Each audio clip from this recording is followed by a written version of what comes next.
Hello friends, आप सभी का स्वागत है हमारे यूट्यूब चैनल विजार्ड क्लासेस पर। तो दोस्तों, इस क्लासेस में हम लोग करने क्या वाले हैं, तो जीके जीएस का क्लासेस है। लेकिन इसमें जो है सबसे पहले 25 क्वेश्चन जो है करेंट अफेयर्स का डिस्कस करेंगे, जो कि जनवरी महीने का होगा।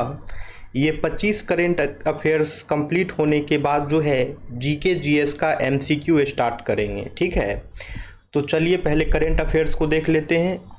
पहला क्वेश्चन है, युवा प्रवासी भारतीय दिवस 2025 कब मनाया गया था। युवा प्रवासी भारतीय दिवस 2025 जो है कब मनाया गया था, तो ये मनाया गया था 8 जनवरी को। ये मनाया गया था 8 जनवरी को। यानी कि युवा प्रवासी भारतीय दिवस जो है, यानी कि युवा प्रवासी भारतीय दिवस जो है 8 जनवरी को मनाया गया था। ठीक है दोस्तों, और अब ये करेंट अफेयर्स का सेशन जो है डेली रहेगा। पहले 25 करेंट अफेयर्स को डिस्कस करेंगे, उसके बाद जो है जीके जीएस के एमसीक्यू क्वेश्चन को पढ़ेंगे।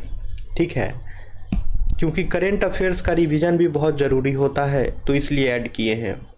अब है युवा प्रवासी भारतीय दिवस 2025 का आयोजन जो है किस स्थान पर हुआ था, तो ये जो है भुवनेश्वर में हुआ था। ये जो है भुवनेश्वर में हुआ था। यानी कि युवा प्रवासी भारतीय दिवस 2025 का आयोजन जो है भुवनेश्वर में हुआ था। ठीक है, युवा प्रवासी भारतीय दिवस 2025 का आयोजन जो है भुवनेश्वर में हुआ था। अब है प्रवासी भारतीय दिवस 2025 की थीम क्या थी। अभी जनवरी के महीना में जो प्रवासी भारतीय दिवस मनाया गया था, वो प्रवासी भारतीय दिवस 2025 की जो है थीम क्या थी, तो इसकी थीम है विकसित भारत में प्रवासी योगदान। तो इसकी थीम है विकसित भारत में प्रवासी योगदान।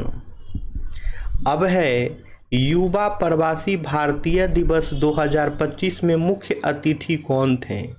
युवा प्रवासी भारतीय दिवस 2025 में जो है मुख्य अतिथि कौन थे, तो ये हो जाएगा डॉक्टर देव प्रगाढ़। डॉक्टर देव प्रगाढ़ जो हैं युवा प्रवासी भारतीय दिवस 2025 में जो है मुख्य अतिथि थे। अब है प्रवासी भारतीय दिवस का आयोजन किस मंत्रालय द्वारा किया जाता है। प्रवासी भारतीय दिवस का आयोजन जो है किस मंत्रालय द्वारा किया जाता है, तो इसका आंसर हो जाएगा विदेश मंत्रालय। इसका आंसर हो जाएगा विदेश मंत्रालय। यानी कि प्रवासी भारतीय दिवस का आयोजन जो है विदेश मंत्रालय के द्वारा किया जाता है। अब है युवा प्रवासी भारतीय दिवस का मुख्य उद्देश्य क्या है। युवा प्रवासी भारतीय दिवस जो मनाया गया है उसका मुख्य उद्देश्य क्या है, तो उसका मुख्य उद्देश्य है प्रवासी भारतीय युवाओं को भारत से जोड़ना और नवाचार को बढ़ावा देना। युवा प्रवासी भारतीय दिवस का मुख्य उद्देश्य क्या है, तो इसका मुख्य उद्देश्य है प्रवासी भारतीय युवाओं को भारत से जोड़ना और नवाचार को बढ़ावा देना। अब है युवा प्रवासी भारतीय दिवस प्रति वर्ष किस दिन मनाया जाता है। युवा प्रवासी भारतीय दिवस जो है प्रतिदिन किस वर्ष मनाया जाता है, तो ये हो जाएगा 8 जनवरी को। प्रति वर्ष जो है 8 जनवरी को युवा प्रवासी भारतीय दिवस मनाया जाता है। प्रति वर्ष 8 जनवरी को जो है युवा प्रवासी भारतीय दिवस मनाया जाता है। अब है प्रवासी भारतीय दिवस किस भारतीय नेता की भारत वापसी की याद में मनाया जाता है। तो यहाँ पे क्वेश्चन कह रहा है, बताइए कि प्रवासी भारतीय दिवस जो है किस भारतीय नेता की भारत वापसी की याद में मनाया जाता है, तो ये हो जाएंगे महात्मा गांधी। ये हो जाएंगे महात्मा गांधी। यानी कि प्रवासी भारतीय दिवस जो है महात्मा गांधी की भारत वापसी की याद में मनाया जाता है। प्रवासी भारतीय दिवस जो है महात्मा गांधी की भारत वापसी की याद में जो है मनाया जाता है। अब है युवा प्रवासी भारतीय दिवस 2025 का आयोजन जो है किस सरकार के सहयोग से किया गया था। युवा प्रवासी भारतीय दिवस 2025 का आयोजन जो है किस राज्य सरकार के सहयोग से किया गया था। तो ये हो जाएगा उड़ीसा सरकार, ये हो जाएगा उड़ीसा सरकार। यानी कि युवा प्रवासी भारतीय दिवस 2025 का आयोजन जो है उड़ीसा सरकार के सहयोग से किया गया था। अब है प्रवासी भारतीय दिवस सम्मेलन 2025 का कौन सा संस्करण था। प्रवासी भारतीय दिवस सम्मेलन 2025 जो है कौन सा संस्करण था। तो ये जो है 18वां संस्करण था, ये जो है 18वां संस्करण था। प्रवासी भारतीय दिवस सम्मेलन 2025 जो है 18वां संस्करण था। अब है प्रवासी भारतीय सम्मान पुरस्कार 2025 किसके द्वारा प्रदान किया जाता है। प्रवासी भारतीय सम्मान पुरस्कार जो है 2025 किसके द्वारा प्रदान किया जाता है। तो ये प्रदान किया जाता है राष्ट्रपति द्रौपदी मुर्मू के द्वारा। प्रवासी भारतीय सम्मान पुरस्कार 2025 जो है राष्ट्रपति द्रौपदी मुर्मू के द्वारा जो है प्रदान किया गया है। अब है युवा प्रवासी भारतीय दिवस कार्यक्रम में किन बातों पर जो है मुख्य रूप से ध्यान दिया गया। युवा प्रवासी भारतीय दिवस कार्यक्रम में जो है किन बातों पर मुख्य रूप से ध्यान दिया गया। तो ये बातें थी युवा नेतृत्व, नवाचार और भारत से जुड़ाव। युवा प्रवासी भारतीय दिवस कार्यक्रम में जो है किन बातों पर मुख्य रूप से ध्यान दिया गया। तो ये बातें थी युवा नेतृत्व, नवाचार और भारत से जुड़ाव। अब है प्रवासी भारतीय दिवस 2025 के दौरान किस नाम से एक विशेष ट्रेन को जो है हरी झंडी दिखाई गई थी। प्रवासी भारतीय दिवस 2025 के दौरान जो है किस नाम से एक विशेष ट्रेन को जो है हरी झंडी दिखाई गई थी। तो ये ट्रेन थी प्रवासी तीर्थ दर्शन, ये ट्रेन थी प्रवासी तीर्थ दर्शन। यानी कि प्रवासी भारतीय दिवस 2025 के दौरान जो 2025 में जो है प्रवासी तीर्थ दर्शन विशेष ट्रेन को जो है प्रवासी तीर्थ स्टेशन स्पेशल ट्रेन को जो है हरी झंडी दिखाई गई थी। अब है 2025 के युवा प्रवासी भारतीय दिवस में कौन से क्षेत्र से जुड़े युवाओं को आमंत्रित किया गया। 2025 के युवा प्रवासी भारतीय दिवस में कौन से क्षेत्र से जुड़े युवाओं को आमंत्रित किया गया। तो ये थे विज्ञान, प्रौद्योगिकी और संस्कृति। 2025 के युवा प्रवासी भारतीय दिवस में कौन से क्षेत्र से जो है जुड़े युवाओं को आमंत्रित किया गया था। तो ये थे विज्ञान, प्रौद्योगिकी और संस्कृति। अब है प्रवासी भारतीय दिवस किस वर्ष पहली बार मनाया गया था। प्रवासी भारतीय दिवस किस वर्ष जो है पहली बार मनाया गया था। तो ये हो जाएगा 2003, ये हो जाएगा 2003। देख रहे हैं ना दोस्तों, एक टॉपिक है प्रवासी भारतीय दिवस और युवा प्रवासी भारतीय दिवस। इस टॉपिक से इतना MCQ क्वेश्चंस का प्रैक्टिस कर रहे हैं, ठीक है। तो इसी तरह और भी क्वेश्चंस लाएंगे और इसी तरह से हर टॉपिक पे प्रैक्टिस करेंगे, ठीक है। तो आप लोग जुड़े रहें चैनल से। GK GS की भी क्लास होगी इसी सेशन में और करंट अफेयर्स की भी रिवीजन होगी, ठीक है। तो प्रवासी भारतीय दिवस जो है 2003 में पहली बार मनाया गया था और ये करंट अफेयर्स जो है BPSC टीचर के साथ साथ जो है 71वीं BPSC के लिए भी बहुत ही इम्पोर्टेंट रोल प्ले करने वाला है। अब है युवा प्रवासी भारतीय दिवस 2025 के आयोजन में किस मंत्रालय ने विशेष रूप से युवा सहभागिता का नेतृत्व किया। तो ये थे युवा मामले एवं खेल मंत्रालय। युवा प्रवासी भारतीय दिवस 2025 के आयोजन में जो है किस मंत्रालय ने विशेष रूप से युवा सहभागिता का नेतृत्व किया। तो ये थे युवा मामले एवं खेल मंत्रालय। अब है प्रवासी भारतीय दिवस 2025 के दौरान किस तकनीकी क्षेत्र को प्रमुख रूप से जो है प्रोत्साहित किया गया। प्रवासी भारतीय दिवस 2025 के दौरान जो है किस तकनीकी क्षेत्र को जो है प्रमुख रूप से प्रोत्साहित किया गया। तो ये क्षेत्र था आर्टिफिशियल इंटेलिजेंस और स्टार्टअप। प्रवासी भारतीय दिवस 2025 के दौरान जो है किस तकनीकी क्षेत्र को प्रमुख रूप से प्रोत्साहित किया गया। तो ये क्षेत्र था आर्टिफिशियल इंटेलिजेंस और स्टार्टअप। अब है युवा प्रवासी भारतीय दिवस किस आयु वर्ग के प्रवासी भारतीयों को लक्षित करता है? तो ये हो जाएगा 18 से 35 वर्ष। 18 से 35 वर्ष यानी कि युवा प्रवासी भारतीय दिवस जो है 18 से 35 वर्ग के प्रवासी भारतीयों को जो है लक्षित करता है। अब है प्रवासी भारतीय दिवस का आयोजन कितने वर्षों में एक बार होता है 2022 के बाद से? तो ये जो है हर 2 वर्ष में होता है। 2022 के बाद से जो है प्रवासी भारतीय दिवस का आयोजन हर 2 वर्ष के बाद होता है। प्रवासी भारतीय दिवस 2025 के आयोजन में डिजिटल इंडिया अभियान का कौन सा पक्ष विशेष रूप से उजागर किया गया? तो ये था डिजिटल पेमेंट्स और फिनटेक। प्रवासी भारतीय दिवस 2025 के आयोजन में डिजिटल इंडिया अभियान का कौन सा पक्ष विशेष रूप से उजागर किया गया? तो ये था डिजिटल पेमेंट्स और फिनटेक।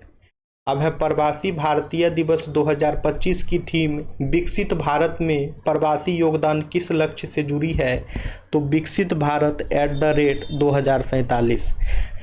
प्रवासी भारतीय दिवस 2025 की थीम विकसित भारत में प्रवासी योगदान किस लक्ष्य से जुड़ी है? तो विकसित भारत @2047।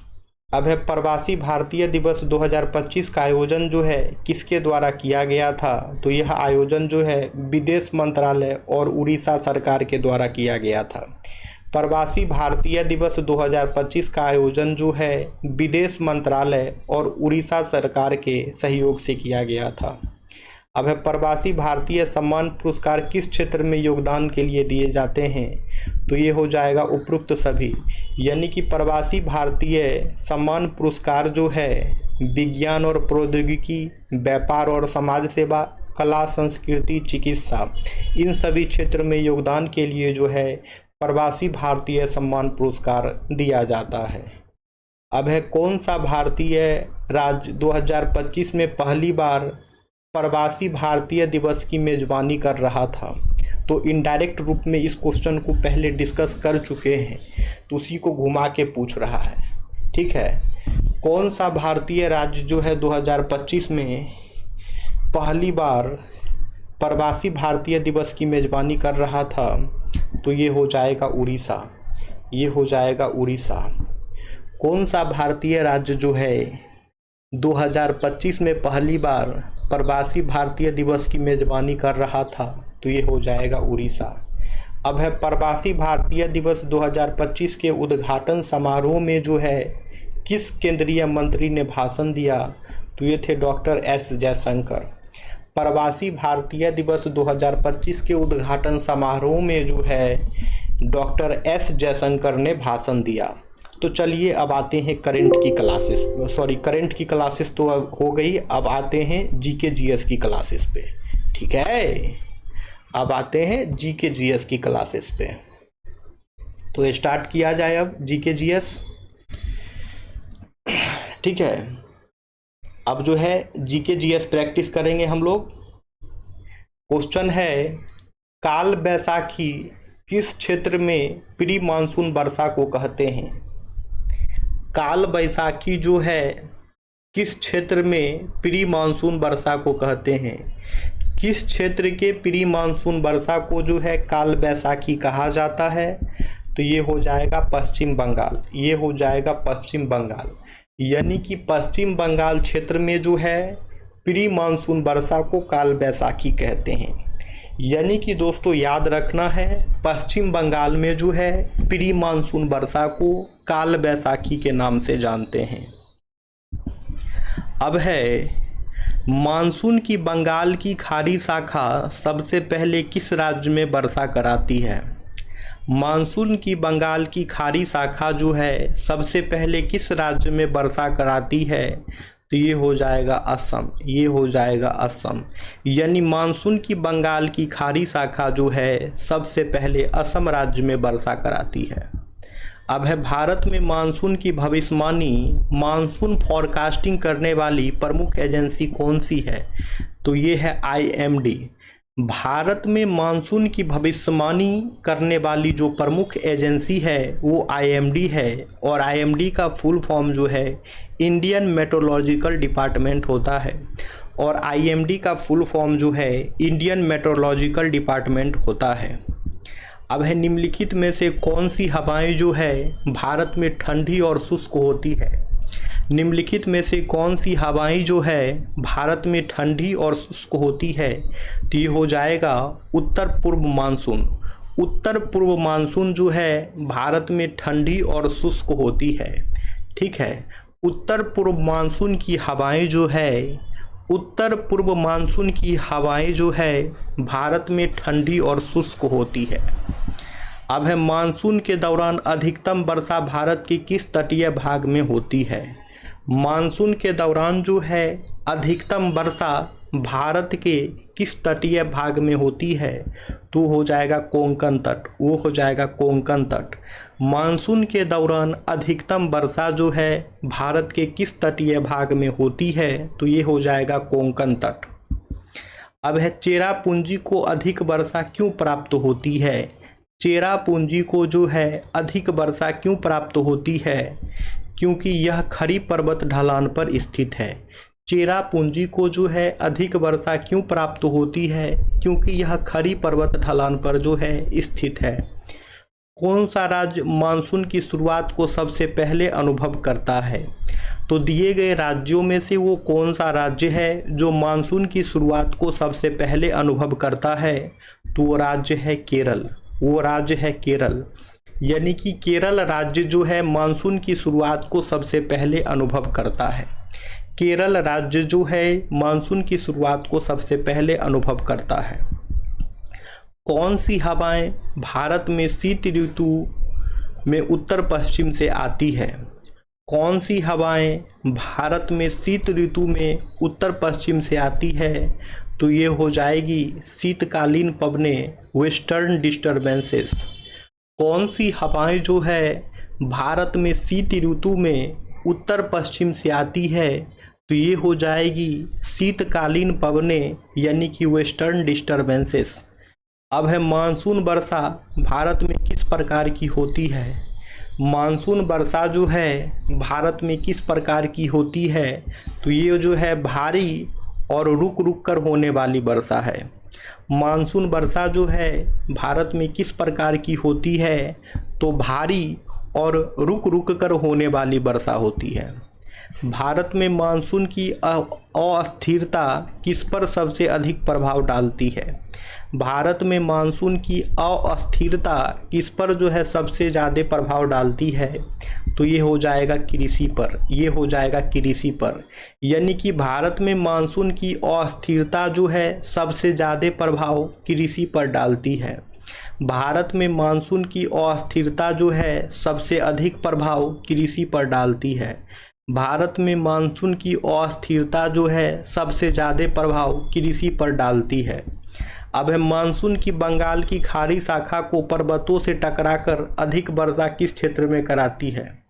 मानसून की बंगाल की खाड़ी शाखा जो है पर्वतों से टकराकर अधिक वर्षा किस क्षेत्र में कराती है, तो ये हो जाएगा असम और मेघालय, ये हो जाएगा असम और मेघालय। यानी मानसून की बंगाल की खाड़ी शाखा जो है पर्वतों से टकराकर अधिक वर्षा जो है असम और मेघालय क्षेत्र में कराती है। मानसून की बंगाल की खाड़ी शाखा को पर्वतों से टकराकर अधिक वर्षा जो है असम और मेघालय के क्षेत्र में कराती है। अब है दक्षिण गोलार्ध में सबसे लंबा दिन और सबसे छोटी रात कौन सा होता है। दक्षिणी गोलार्ध में जो है, दक्षिणी गोलार्ध में जो है यानी कि साउदर्न हेमिस्फेयर में जो है, यानी कि साउदर्न हेमिस्फेयर में जो है सबसे लंबा दिन और सबसे छोटी रात कब होती है, तो ये होती है 22 दिसंबर को, ये होती है 22 दिसंबर को। यानी कि दक्षिणी गोलार्ध में जो है, यानी कि दक्षिणी गोलार्ध में जो है सबसे लंबा दिन और सबसे छोटी रात जो है 22 दिसंबर को होती है। दक्षिणी गोलार्ध में जो है सबसे लंबा दिन और सबसे छोटी रात जो है 22 दिसंबर को होती है। दक्षिणी गोलार्ध में सबसे लंबा दिन 22 दिसंबर को होता है और इसे शीतकालीन संक्रांति भी कहा जाता है। इस दिन दक्षिणी गोलार्ध सूर्य की ओर सबसे अधिक झुका हुआ होता है, जिसके परिणाम स्वरूप जो है सबसे लंबा दिन और सबसे छोटी रात होती है। 22 दिसंबर को सूर्य की किरणें मकर रेखा ट्रॉपिक ऑफ कैप्रिकॉर्न पर सीधी पड़ती है जो दक्षिणी गोलार्ध में स्थित है। ग्रेट बैरियर रीफ कहाँ स्थित है? ग्रेट बैरियर रीफ जो है कहाँ स्थित है? तो ये हो जाएगा प्रशांत महासागर। ये हो जाएगा प्रशांत महासागर, यानी कि ग्रेट बैरियर रीफ जो है प्रशांत महासागर में स्थित है। यानी कि ग्रेट बैरियर रीफ जो है प्रशांत महासागर में स्थित है। ग्रेट बैरियर रीफ ऑस्ट्रेलिया के उत्तर पूर्वी तट के पास कोरल सागर कोरल सी में स्थित है। यह दुनिया की सबसे बड़ी मूंगा कोरल रीफ प्रणाली है। इसकी लंबाई जो है लगभग 2300 किलोमीटर है। यह क्वींसलैंड राज्य के तट के पास फैली हुई है। इसे यूनेस्को विश्व धरोहर स्थल वर्ल्ड हेरिटेज साइट के रूप में 1981 में जो है मान्यता मिली है। ग्रेट बैरियर रीफ किस देश में स्थित है? ग्रेट बैरियर रीफ जो है किस देश में स्थित है? तो ये हो जाएगा ऑस्ट्रेलिया। ये हो जाएगा ऑस्ट्रेलिया, यानी कि ग्रेट बैरियर रीफ जो है ऑस्ट्रेलिया देश में स्थित है। यानी कि ग्रेट बैरियर रीफ जो है ऑस्ट्रेलिया देश में स्थित है। ग्रेट बैरियर रीफ किस प्रकार की संरचना है? ग्रेट बैरियर रीफ जो है किस प्रकार की संरचना है? तो ये हो जाएगा मूंगे की रीफ है। मूंगे की रीफ है, ठीक है। ग्रेट बैरियर रीफ जो है किस प्रकार की संरचना है? तो यह जो है मूंगे की रीफ है। ग्रेट बैरियर रीफ जो है किस प्रकार की संरचना है? तो ये हो जाएगा मूंगे की रीफ है। अब है ग्रेट बैरियर रीफ किस समुद्र में स्थित है? ग्रेट बैरियर रीफ जो है किस समुद्र में स्थित है? तो ये हो जाएगा कोरल सागर। ये हो जाएगा कोरल सागर। ग्रेट बैरियर रीफ जो है किस समुद्र में स्थित है? तो ये हो जाएगा कोरल सागर। ग्रेट बैरियर रीफ जो है किस समुद्र में स्थित है? तो ये हो जाएगा कोरल सागर। अब है ग्रेट बैरियर रीफ को विश्व धरोहर स्थल कब घोषित किया गया था? ग्रेट बैरियर रीफ को जो है विश्व धरोहर स्थल कब घोषित किया गया था? तो ये घोषित किया गया था 1981 में। 1981 में जो है ग्रेट बैरियर रीफ को जो है विश्व धरोहर स्थल घोषित किया गया था। अब है ग्रेट बैरियर रीफ किस राज्य के तट से लगी है? तो ये हो जाएगा क्वींसलैंड। ये हो जाएगा क्वींसलैंड, यानी कि ग्रेट बैरियर रीफ जो है क्वींसलैंड राज्य के तट से लगी है। ग्रेट बैरियर रीफ जो है क्वींसलैंड राज्य के तट से लगी है। अब है ग्रेट बैरियर रीफ में मुख्य रूप से कौन सा जीव पाया जाता है? ग्रेट बैरियर रीफ में जो है मुख्य रूप से कौन सा जीव पाया जाता है? तो ये हो जाएगा मूंगा, जिसे कोरल कहते हैं।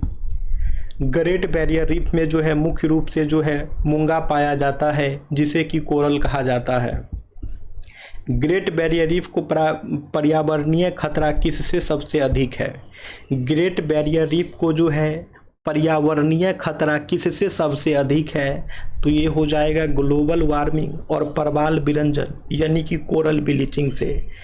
ग्लोबल वार्मिंग और प्रवाल विरंजन यानी कि कोरल ब्लीचिंग से जो है ग्रेट बैरियर रीफ को पर्यावरणीय खतरा सबसे अधिक है। ग्रेट बैरियर रीफ को जो है पर्यावरणीय खतरा जिससे अधिक है वो है ग्लोबल वार्मिंग और प्रवाल विरंजन यानी कि कोरल ब्लीचिंग। निम्नलिखित में से कौन सा कथन जो है ग्रेट बैरियर रीफ के बारे में सत्य है?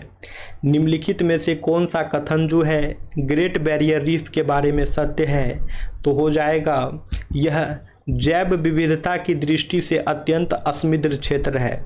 निम्नलिखित में से कौन सा कथन जो है ग्रेट बैरियर रीफ के बारे में सत्य है? तो हो जाएगा यह जैव विविधता की दृष्टि से अत्यंत असमृद्ध क्षेत्र है। निम्नलिखित में से कौन सा कथन जो है ग्रेट बैरियर रीफ के बारे में सत्य है? तो हो जाएगा यह जैव विविधता की दृष्टि से अत्यंत असमृद्ध क्षेत्र है। अब है ग्रेट बैरियर रीफ के क्षरण का प्रमुख कारण क्या है?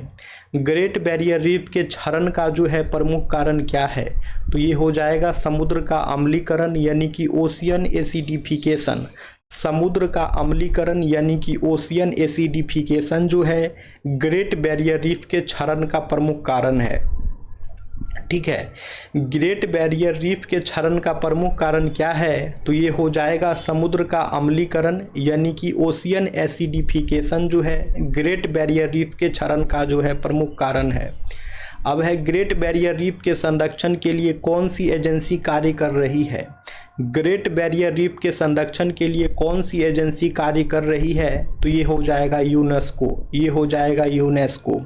ग्रेट बैरियर रीफ के संरक्षण के लिए जो है यूनेस्को एजेंसी कार्य कर रही है। ग्रेट बैरियर रीफ के संरक्षण के लिए जो एजेंसी कार्य कर रही है उसका नाम जो है यूनेस्को है। अब है कोरल ब्लीचिंग की प्रक्रिया में क्या होता है? कोरल ब्लीचिंग की प्रक्रिया में क्या होता है?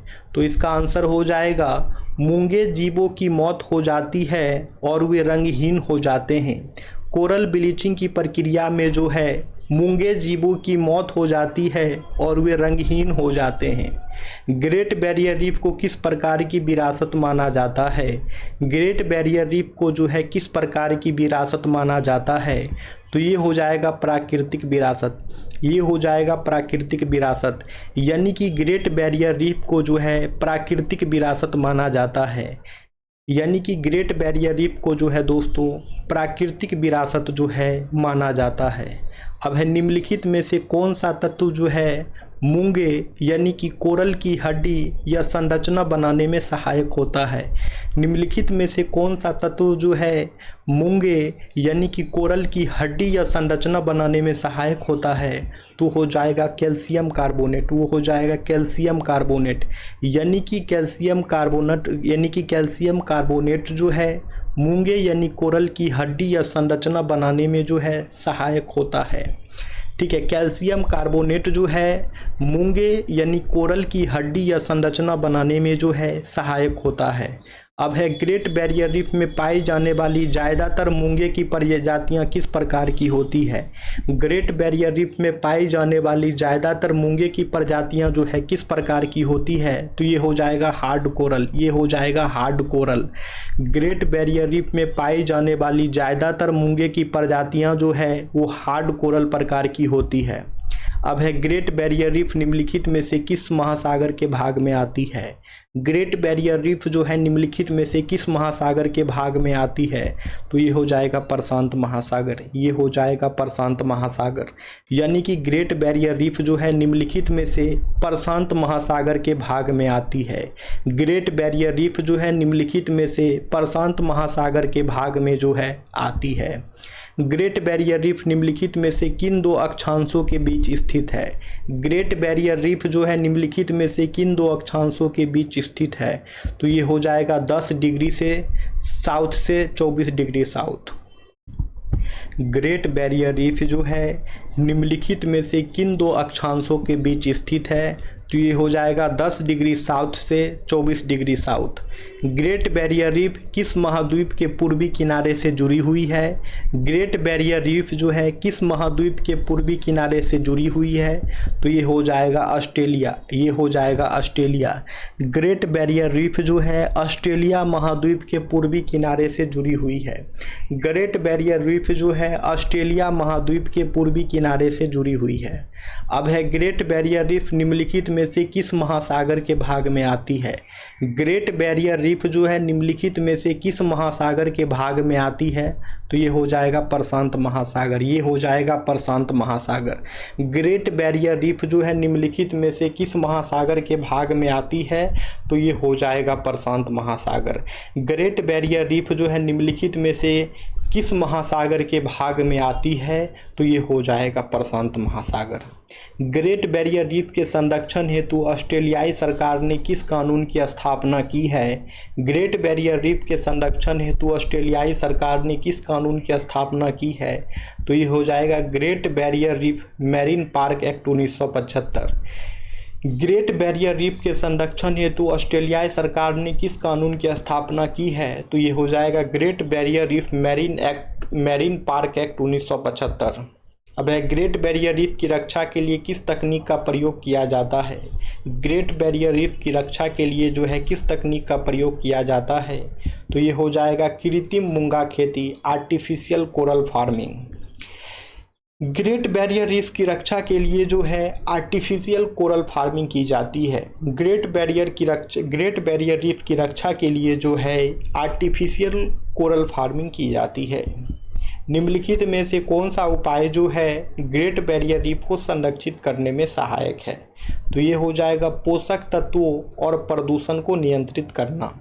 निम्नलिखित में से कौन सा उपाय जो है ग्रेट बैरियर रीफ को संरक्षित करने में सहायक है? तो ये हो जाएगा पोषक तत्वों और प्रदूषण को नियंत्रित करना। अब है जलवायु परिवर्तन का ग्रेट बैरियर रीफ पर सबसे प्रमुख प्रभाव क्या है? तो ये है कोरल ब्लीचिंग की घटनाओं में जो है वृद्धि हो जाएगी। ठीक है, जलवायु परिवर्तन का ग्रेट बैरियर रीफ पर सबसे प्रमुख प्रभाव क्या है? तो कोरल ब्लीचिंग की घटनाओं में वृद्धि हो जाएगी। अब है किस गैस की बढ़ती मात्रा समुद्र के अम्लीकरण ओशियन एसिडिफिकेशन का प्रमुख कारण है? किस गैस की बढ़ती मात्रा जो है समुद्र के अम्लीकरण यानी कि ओशियन एसिडिफिकेशन का मुख्य कारण है? तो ये हो जाएगा कार्बन डाइऑक्साइड CO2। किस गैस की बढ़ती मात्रा जो है समुद्र के अम्लीकरण ओशियन एसिडिफिकेशन का मुख्य कारण है? तो ये हो जाएगा कार्बन डाइऑक्साइड यानी कि CO2। अब है दक्षिण गंगोत्री कहाँ स्थित है? दक्षिण गंगोत्री कहाँ स्थित है? तो ये हो जाएगा अंटार्कटिका। ये हो जाएगा अंटार्कटिका यानी कि दक्षिण गंगोत्री जो है अंटार्कटिका में स्थित है। दक्षिण गंगोत्री जो है अंटार्कटिका में स्थित है। डैश यूरोप की एक महत्वपूर्ण पर्वत श्रृंखला है। यूरोप की एक महत्वपूर्ण पर्वत श्रृंखला कौन सी है? तो ये हो जाएगी आल्प्स। ये हो जाएगी आल्प्स। आल्प्स पर्वत जो है यूरोप की एक महत्वपूर्ण पर्वत श्रृंखला है। आल्प्स पर्वत जो है पर्वत दोस्तों यूरोप की एक महत्वपूर्ण पर्वत श्रृंखला है। आल्प्स पर्वत श्रृंखला का निर्माण किस प्रकार से हुआ है? आल्प्स पर्वत श्रृंखला का निर्माण जो है किस प्रकार से हुआ है? तो ये हो जाएगा प्लेट टेक्टोनिक क्रिया से। आल्प्स पर्वत का जो है आल्प्स पर्वत श्रृंखला का निर्माण जो है प्लेट टेक्टोनिक क्रिया से हुआ है। आल्प्स पर्वत की जलवायु को क्या कहा जाता है? आल्प्स पर्वत की जलवायु को क्या कहा जाता है? तो ये हो जाएगा पर्वतीय यानी कि अल्पाइन कहा जाता है। आल्प्स पर्वत की जलवायु को जो है क्या कहा जाता है? तो आल्प्स पर्वत की जलवायु को जो है पर्वतीय यानी कि अल्पाइन कहा जाता है। आल्प्स पर्वत किस महासागर के पास स्थित है? आल्प्स पर्वत जो है किस महासागर के पास स्थित है? तो ये हो जाएगा अटलांटिक महासागर। ये हो जाएगा अटलांटिक महासागर। आल्प्स पर्वत जो है अटलांटिक महासागर के पास स्थित है। आल्प्स पर्वत जो है अटलांटिक महासागर के पास स्थित है। निम्नलिखित में से कौन सा देश आल्प्स पर्वत से प्रभावित नहीं है? निम्नलिखित में से कौन सा देश जो है आल्प्स पर्वत से प्रभावित नहीं है? तो ये हो जाएगा नाइजीरिया। ये हो जाएगा नाइजीरिया। नाइजीरिया देश जो है आल्प्स पर्वत से प्रभावित नहीं है। नाइजीरिया देश जो है आल्प्स पर्वत से जो है प्रभावित नहीं है। आल्प्स पर्वत की सबसे ऊंची चोटी कौन सी है? तो ये हो जाएगा माउंट ब्लॉक। माउंट ब्लांक जो है आल्प्स पर्वत की सबसे ऊंची चोटी है। आल्प्स पर्वत का विस्तार किन दो प्रमुख समुद्रों के बीच हुई है? तो ये हो जाएगा उत्तर सागर और भूमध्य सागर। उत्तर सागर और भूमध्य सागर के बीच जो है आल्प्स पर्वत का जो है विस्तार हुई है। आल्प्स पर्वत की पर्वतीय जलवायु किस शब्द से जाना जाता है? तो ये हो जाएगा अल्पाइन। ये हो जाएगा अल्पाइन यानी कि आल्प्स पर्वत की पर्वतीय जलवायु जो है अल्पाइन शब्द से जाना जाता है। आल्प्स पर्वत श्रृंखला का अधिकांश भाग किस भू आकृति क्षेत्र में आता है? तो ये हो जाएगा पर्वतीय। ये हो जाएगा पर्वतीय। आल्प्स पर्वत श्रृंखला का अधिकांश भाग जो है पर्वतीय भाग की भू आकृति भाग क्षेत्र में आता है। अब है आल्प्स पर्वत श्रृंखला की पर्वतीय कृषि किस पर निर्भर करती है? तो ये हो जाएगा चारागाह आधारित पशुपालन पे। आल्प्स पर्वत श्रृंखला की पर्वतीय कृषि जो है किस प्रकार पर निर्भर करती है? तो चारागाह आधारित पशुपालन पर। अब है आल्प्स पर्वत किस महाद्वीप की सबसे लंबी पर्वत श्रृंखला है? तो ये हो जाएगा यूरोप। ये हो जाएगा यूरोप यानी कि आल्प्स पर्वत जो है यूरोप महाद्वीप की सबसे लंबी पर्वत श्रृंखला है। अब है आल्प्स पर्वत में पाई जाने वाली प्रमुख नदी कौन सी है? आल्प्स पर्वत में पाई जाने वाली प्रमुख नदी कौन सी है? तो ये हो जाएगा राइन। ये हो जाएगा राइन। आल्प्स पर्वत में जो है पाई जाने वाली प्रमुख नदी जो है वो राइन नदी हो जाएगी। आल्प्स पर्वत में पाई जाने वाली जो प्रमुख नदी है वो राइन नदी हो जाएगी। आल्प्स पर्वत किन किन प्राकृतिक संसाधनों के लिए प्रसिद्ध है, तो ये हो जाएगा जल विद्युत और पर्यटन। जल विद्युत और पर्यटन। आल्प्स पर्वत जो है किन किन प्राकृतिक संसाधनों के लिए प्रसिद्ध है, तो ये हो जाएगा जल विद्युत और पर्यटन। आल्प्स पर्वत का वातावरण किस प्रकार का होता है? आल्प्स पर्वत का वातावरण जो है किस प्रकार का होता है, तो ये हो जाएगा अल्पाइन। ये हो जाएगा अल्पाइन, यानी कि आल्प्स पर्वत का वातावरण जो है अल्पाइन होता है। यानी कि आल्प्स पर्वत का वातावरण जो है अल्पाइन होता है। ठीक है फ्रेंड्स, आल्प्स पर्वत का वातावरण जो है अल्पाइन होता है। अब है आल्प्स पर्वत श्रृंखला किस पर्वत निर्माण युग में बनी थी? आल्प्स पर्वत श्रृंखला जो है किस पर्वत निर्माण युग में बनी थी, तो ये हो जाएगा एल्पाइन। ये हो जाएगा एल्पाइन, यानी कि आल्प्स पर्वत श्रृंखला जो है एल्पाइन युग में बनी थी। आल्प्स पर्वत श्रृंखला किन किन आर्थिक गतिविधियों से जुड़ी है, तो ये हो जाएगा कृषि और पर्यटन। कृषि और पर्यटन से जो है आल्प्स पर्वत श्रृंखला जो है जुड़ी हुई है। दक्षिण अमेरिका की सबसे बड़ी नदी कौन सी है? दक्षिण अमेरिका की सबसे बड़ी नदी कौन सी है, तो ये हो जाएगा अमेजन नदी। ये हो जाएगा अमेजन नदी, यानी कि दक्षिण अमेरिका की सबसे बड़ी नदी जो है अमेजन नदी हो जाएगी। किस सदन का अध्यक्ष जो है उस सदन का जो है सदस्य नहीं होता है? किस सदन का अध्यक्ष जो है उस सदन का सदस्य नहीं होता है, तो ये हो जाएगा राज्यसभा। ये हो जाएगा राज्यसभा, यानी राज्यसभा का अध्यक्ष जो है उस सदन का सदस्य नहीं होता है।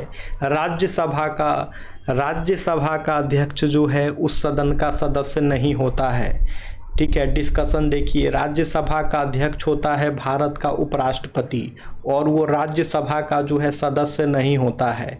राज्यसभा का अध्यक्ष जो है भारत के उपराष्ट्रपति होते हैं। उपराष्ट्रपति को सीधे राज्यसभा का सदस्य नहीं चुना जाता, बल्कि वह एक स्वतंत्र संवैधानिक पद होता है। इसलिए राज्यसभा ही वह सदन है जिसका अध्यक्ष उसका सदस्य नहीं होता है।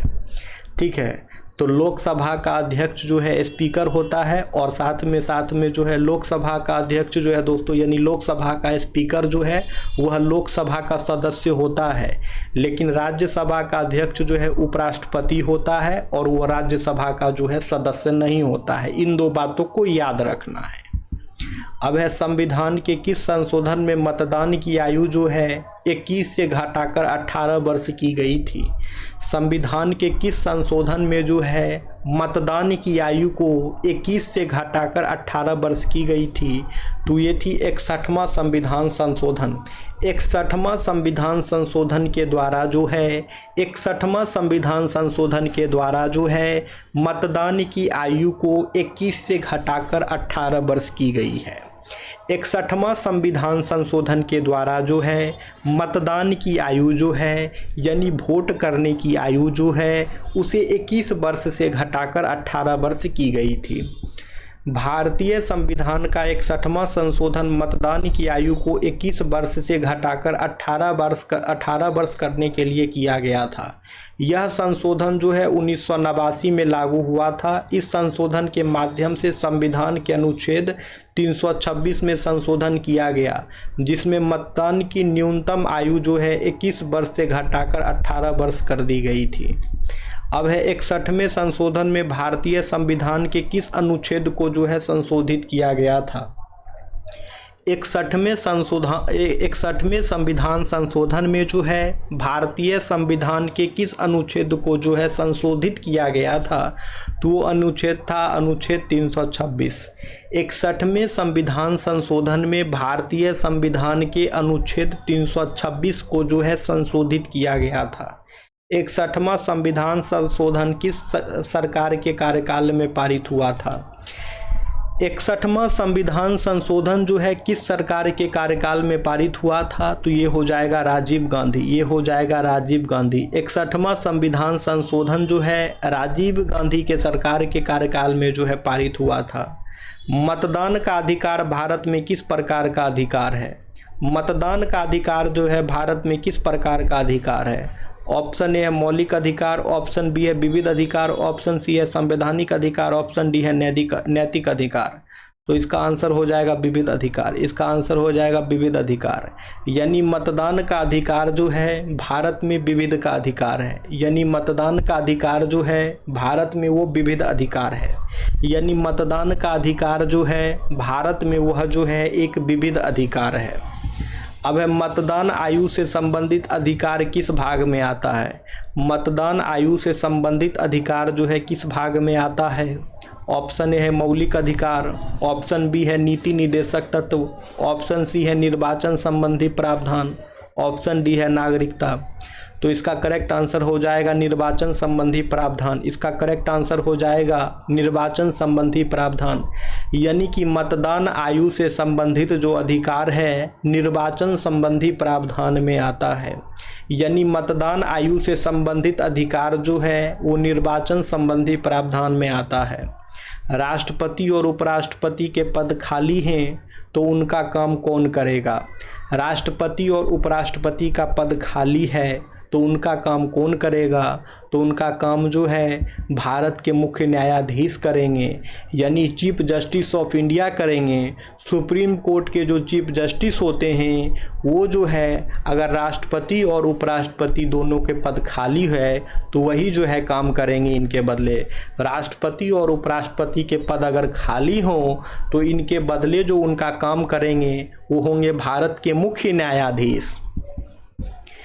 डिस्कशन देखिए, यदि राष्ट्रपति और उपराष्ट्रपति दोनों के पद एक साथ खाली हों तो भारत के मुख्य न्यायाधीश CJI जो हैं राष्ट्रपति के रूप में कार्य करेंगे।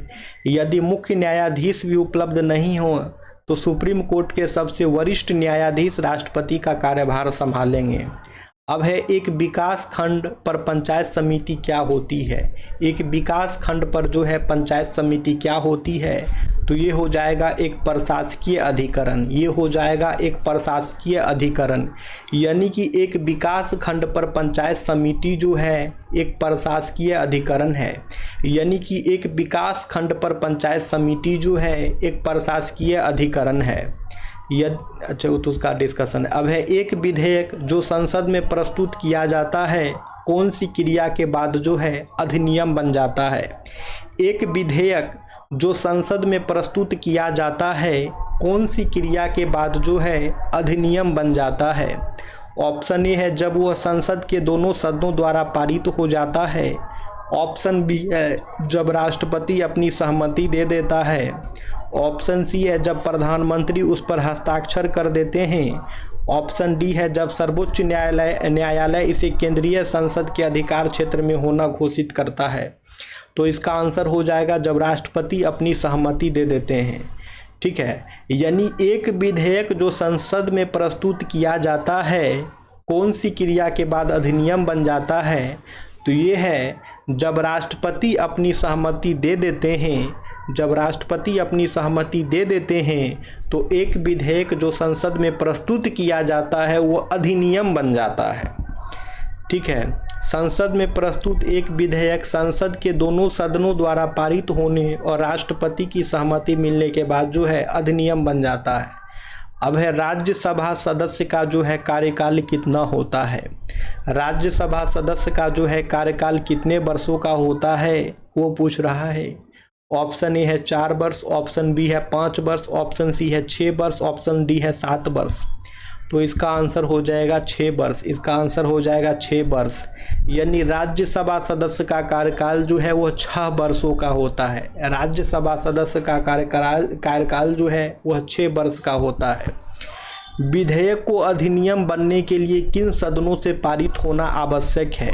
एक विधेयक को जो है अधिनियम बनने के लिए जो है किन सदनों से पारित होना आवश्यक है? ऑप्शन ए है केवल लोकसभा, ऑप्शन बी है केवल राज्यसभा, ऑप्शन सी है लोकसभा और राज्यसभा दोनों, ऑप्शन डी है केवल राष्ट्रपति। तो इसका आंसर हो जाएगा लोकसभा और राज्यसभा दोनों। यानी एक विधेयक को अधिनियम बनने के लिए जो है लोकसभा और राज्यसभा दोनों से पारित होना आवश्यक है। यानी कि एक विधेयक को जो है अधिनियम बनने के लिए जो है लोकसभा और राज्यसभा दोनों से पारित होना आवश्यक है। अब है विधेयक को राष्ट्रपति द्वारा अस्वीकृत किया जा सकता है, यह अधिकार जो है कौन सा अधिकार कहलाता है। विधेयक को जो है राष्ट्रपति द्वारा अस्वीकृत किया जा सकता है, यह अधिकार जो है क्या कहलाता है। तो ये क्वेश्चन जो है आप लोगों का होमवर्क रहा, इसका आंसर आप लोग कमेंट सेक्शन में कमेंट्स करेंगे। अब जो है हम मिलते हैं कल की क्लासेस में दोस्तों, ठीक है। और जो लोग चैनल पे नए हैं चैनल को सब्सक्राइब कर लेंगे, क्योंकि ये क्लासेस जो है हमारे यूट्यूब चैनल पे रेगुलर चलती है, ठीक है। और जो लोग अंत तक वीडियो को देख रहे हैं, आप लोग तो कम से कम दोस्तों वीडियो को लाइक अवश्य करें, ठीक है। चलिए तो फिर मिलते हैं कल की क्लासेस में। Thank you friends, thank you everyone. और आप लोग जो है आंसर जो है कमेंट्स करना ना भूलें, जो कि आपका होमवर्क है, ठीक है। क्वेश्चन को एक बार और देख लीजिए, स्क्रीनशॉट ले लीजिए और इसका आंसर जो है आप लोग कमेंट सेक्शन में कमेंट्स करेंगे। Thank you friends, thank you everyone, फिर मिलते हैं।